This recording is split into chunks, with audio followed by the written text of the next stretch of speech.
Home സ്റ്റേയിലെ കൊലപാതകത്തിൽ പ്രതി സഹാലിയെ തെളിവെടുപ്പിനെത്തിച്ചു. കൃത്യം നടന്ന നെടുമുടി അയനാസ് ഹോം സ്റ്റേയിലാണ് തെളിവെടുപ്പ് പുരോഗമിക്കുന്നത്. അയാൾക്ക് ഇയാൾ ഈ സ്ത്രീയായിട്ട് ബന്ധമുണ്ട്. അപ്പോൾ ആ കാരണം കൊണ്ട് അയാളുടെ ഫാമിലി ഡിറ്റാച്ച്ഡാണ്. അവരുപേക്ഷിച്ചു. അയാളുടെ വീടും സ്ഥലങ്ങളും എല്ലാം നഷ്ടപ്പെട്ടു. അതിനുശേഷം ഈ സ്ത്രീ ഇപ്പോൾ പോകാമെന്ന് പറഞ്ഞു. അവർക്ക് മറ്റൊരു റിലേഷൻ ഉണ്ടെന്ന് പറഞ്ഞു. അതിലുള്ളൊരു ഇയാളെ ഈ സ്ത്രീയും ഉപേക്ഷിച്ച് പോകുന്നു, മറ്റൊരാൾ ബന്ധമുണ്ടെന്നുള്ള ഒരറിവ് അല്ലെങ്കിൽ സംശയം. ഈ കാരണം കൊണ്ടാണ് അയാൾ. ഡിവൈഎസ്പിയുടെ പ്രതികരണമാണ് പ്രേക്ഷകർ കേട്ടത്. മനീഷ് മഹിബാൽ ആലപ്പുഴയിൽ ചേർന്നു. മനീഷ്, ഇപ്പോൾ ഈ സംഭവത്തിൽ ഒടുക്കം നമുക്ക് മനസ്സിലാക്കാൻ കഴിയുന്ന കാര്യം എന്താണ്? കൊലപാതകത്തിന്റെ പ്രേരണ എന്താണ്? ഒന്നിച്ച് ജീവിക്കാൻ നിർബന്ധം പിടിച്ചു, കൊലപാതകം നടത്തി. അതിനപ്പുറത്തേക്ക് ഈ കൊല്ലപ്പെട്ട ഹാസിറയ്ക്ക് മറ്റൊരു ബന്ധമുണ്ട്, അതിലും ഈ പ്രതി പ്രകോപിതനായിരുന്നു എന്നാണോ മനസ്സിലാക്കേണ്ടത്? വിവരങ്ങൾ.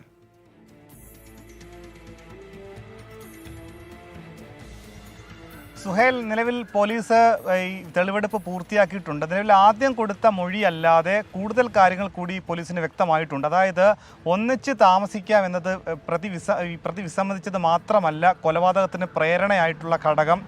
ഏറ്റവും പ്രധാനപ്പെട്ട കാര്യം, ഈ പ്രതി ഈ 4 മാസമായി തന്നെ ഇവിടെ ജോലി ചെയ്യുന്ന സ്ഥലത്ത് പലപ്പോഴും എത്താറുണ്ടായിരുന്നു. പകൽ എത്തുന്ന സമയത്ത് വീട്ടുടമ, അതായത് ഈ ഹോം സ്റ്റേയിലെ ആൾ പലപ്പോഴും ഇവിടെ എത്താൻ പാടില്ല എന്ന് പറഞ്ഞു. പക്ഷേ പിന്നീട് രാത്രി കാലങ്ങളിലായിരുന്നു ഇവിടെ വീട്ടിലേക്ക് ഈ ഹോം സ്റ്റേയിൽ ഇവർ താമസിക്കുന്ന ഷെഡിൽ എത്തിക്കൊണ്ടിരുന്നത്. അങ്ങനെയാണ് ഇന്നലെ കഴിഞ്ഞ ദിവസം മിനിഞ്ഞാന്ന് രാത്രി എത്തിയത്.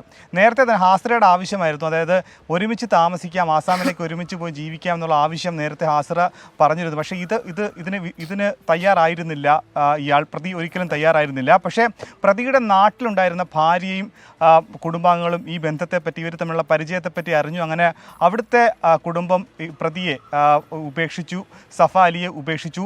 അങ്ങനെ ഇയാൾ ഇരിക്കുന്ന സമയത്താണ് ഇന്നലെ വീട്ടിലേക്ക് എത്തുന്നത്. പക്ഷേ നിലവിൽ സഫ അലിയുടെ സംശയം, ഈ സഫ അലി ഒരുമിച്ച് ജീവിക്കാനുള്ള കാര്യം വിസമ്മതിച്ചത് കൊണ്ട് തന്നെ ഹാസിറയ്ക്ക് വേറൊരാളുമായി പരിചയമുണ്ടെന്നുള്ള സംശയമുണ്ടായിരുന്നു. അങ്ങനെ ഇന്നലെ മിനിഞ്ഞാന്ന് രാത്രിയിൽ അവിടെ എത്തുന്നു. പക്ഷേ ഫാസിറ തലേന്ന് ആ ഹോം സ്റ്റേയിലെ ശമ്പളമൊക്കെ കിട്ടി അന്ന് പുലർച്ചെ ആസാമിലേക്ക് പോകാമെന്ന രീതിയിൽ പദ്ധതി ഇട്ടിരിക്കുകയാണ്. ആ സമയത്താണ് പുലർച്ചെ 1 മണിയോടുകൂടി ഇയാൾ അവിടെ എത്തുന്നത്. ആ സമയത്ത് പുറത്തേക്ക് പോകാൻ, അതായത് ആസാമിലേക്ക് പോകാനായി ബാഗെല്ലാം റെഡിയാക്കി വെച്ച് പോകാനുള്ള പദ്ധതി ഇട്ടിരിക്കുകയായിരുന്നു ഫാസിറ.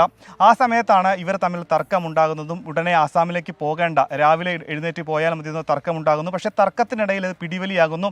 ആ സമയത്താണ് പർദ്ദയുടെ ഷാൾ വെച്ച് പ്രതി സഫ അലി ഫാസിറയുടെ കഴുത്തിൽ ഞെരുക്കി മുറുക്കി കൊലപ്പെടുത്തുന്നത്. പിന്നീട് കൊലപ്പെടുത്തിയ ശേഷം കഴുത്തിൽ നിന്നും ഈ കമ്മലും ഒപ്പം തന്നെ മാലയും ഒക്കെ തന്നെ അപഹരിച്ചു. പിന്നീട് അവിടെ നിന്നും പോയി. പക്ഷേ പോലീസിനെ കുഴപ്പിച്ചത് ആദ്യ മണിക്കൂറുകളിൽ ഇയാളെ പറ്റിയുള്ള വിവരം ഈ മകനെ, അതായത് ഫാസിറയുടെ മുൻ ഭർത്താവിനുണ്ടായ മകനെയും ഒപ്പം തന്നെ മറ്റൊരു ഏജന്റിനെയും ചോദ്യം ചെയ്തതിൽ നിന്നും ഇയാളിലേക്കുള്ള സഫ അലിയെ പറ്റിയുള്ള വിവരം കിട്ടിയെങ്കിലും സഫ അലി ഇപ്പോൾ എവിടെയുണ്ട്, ഇയാൾ ആരാണെന്നടക്കമുള്ള കാര്യങ്ങൾക്ക് ഒരു അവ്യക്തത ഉണ്ടായിരുന്നു. പക്ഷേ പിന്നീട് ഈ ഹോം സ്റ്റേ നിൽക്കുന്ന സ്ഥലത്ത് നിന്ന് 1/2 കിലോമീറ്റർ മാറി ഒരു വീട്ടിലെ CCTV ദൃശ്യങ്ങളിൽ നിന്നും സഫ അലി പുലർച്ചെ 5 മണിയോടുകൂടി തന്നെ ഈ ഹോം സ്റ്റേയിൽ നിന്നും പുറത്തേക്ക് പോകുന്ന ദൃശ്യങ്ങൾ കിട്ടിയതാണ് പോലീസിന് ഏറെ നിർണായകമായത്. പിന്നീട് ഇയാൾ സംസ്ഥാനം കടന്നു എന്നുള്ള വിവരം പോലീസിന് സംശയത്തിൻ്റെ അടിസ്ഥാനത്തിലാണ് ലുക്കൌട്ട് നോട്ടീസ് പോലീസ് പുറപ്പെടുവിച്ചത്. പക്ഷേ മണിക്കൂറുകൾക്കകം തന്നെ പോലീസിന് വിവരം ലഭിച്ച ഇയാൾ കോട്ടയം റെയിൽവേ സ്റ്റേഷനിൽ നിന്നും ട്രെയിൻ മാർഗം പോകാൻ പദ്ധതി ഇട്ടിരിക്കുന്ന വിവരത്തിൻ്റെ അടിസ്ഥാനത്തിലാണ് കോട്ടയം റെയിൽവേ സ്റ്റേഷൻ നടത്തിയ പരിശോധനയിലാണ് ഇന്നലെ രാത്രി 10 മണിയോടെ ഈ സഫ അലി പോലീസിൻ്റെ കസ്റ്റഡിയിലാകുന്നതും പുലരുവോളം ഇയാളെ ചോദ്യം ചെയ്തു. അങ്ങനെയാണ് ഈ കൊലപാതകത്തിന് പ്രേരണയായിട്ടുള്ള കാര്യങ്ങളൊക്കെ തന്നെ ഇയാൾ പോലീസിന് മൊഴി നൽകിയിട്ടുള്ളത്. എന്താണെങ്കിലും തെളിവെടുപ്പ് പൂർത്തിയാക്കി ഇന്ന് തന്നെ പോലീസ് ഇയാളെ കോടതിയിൽ ഹാജരാക്കും. സുഹൈൽ, ശരി, 4 വർഷത്തെ പരിചയമാണ്, പ്രണയമാണ്. അങ്ങനെ സ്നേഹിച്ച് കൊന്നില്ലാതാക്കി കൊലപാതകത്തിന് ശേഷം സ്വർണ്ണാഭരണങ്ങളും കവർന്നു. മനീഷ് മഹിബാലാണ് വാർത്തയുടെ വിശദാംശങ്ങൾ നൽകിയത്.